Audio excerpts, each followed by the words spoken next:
Hello, welcome to Jennifer's Magical Book Club. Today I'm here to read a novel which is called Old Yeller. I'm going to continue reading from chapter 4, page 38 on the middle of the page. So I'm going to start. He was a leggy, mustard-colored bull with black freckles speckling his jaws and the underside of his belly. He had one great horn set for hooking, while the other hung down past his jaw like a talloon candle that had drooped in the heat. He was what the Mexicans called a congo or droop horn. He trotted out a little piece into the clearing, then stopped to drop his head low. He went to snorting and shaking his horns and pawing up the dry dirt with his forefeet. He flung the dirt back over his neck and shoulders in great clouds of dust. I couldn't see the other bull yet, but I could tell by the sound of him that he was close and coming in a trot. I hollered back to Mama and little Erlis.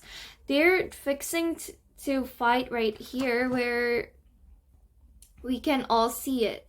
There was a split rail fence around our cabin. I ran out and climbed up and took a seat on the top rail. Mama and little Erlis came and climbed up to seat beside me.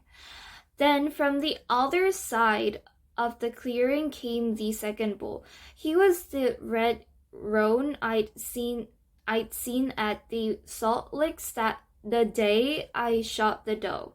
He wasn't as tall and long-legged as the Congo bull, but every bit as heavy and powerful. And while his horns were shorter, they were both curved rights for hooking.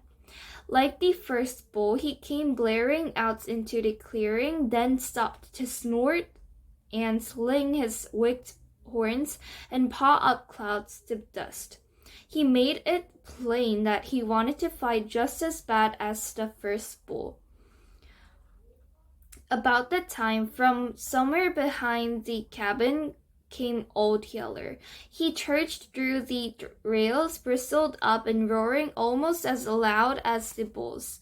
All their bellowing and snorting and dust pawing sounded like a threat to him. He'd come out to run them away from the house. I hollered at him. "Get back there, you rascal," I shouted. "You're fixing to spoil your show." That stopped him, but he still wasn't satisfied. He kept baying the bulls till I jumped down and picked up a rock. I didn't have to throw it. All I had to do was draw back like I was going to. That sent him flying back into the yard and around the corner of the cabin, yelling like I'd murdered him. That also put little Erlis on the fight. He started screaming at me. He tried to get down where he could pick up a rock, but Mama held him. "Hush now, baby," she said. "Travis isn't going to hurt your dog. He just doesn't want him to scare off the bulls." Well, it took some talking, but she finally got little Erlis' mind off hitting me with a rock.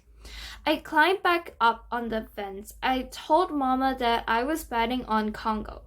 She said she was betting her money on Roni because he had 2 fighting horns.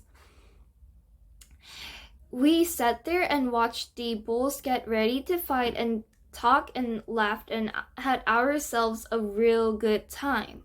We never once thought about being in any danger. When we learned different, it was nearly too late. So I'm done reading till chapter 4 on the page 41. So I hope you're enjoying it with me and see you later. Bye. Have a nice day. Thank you.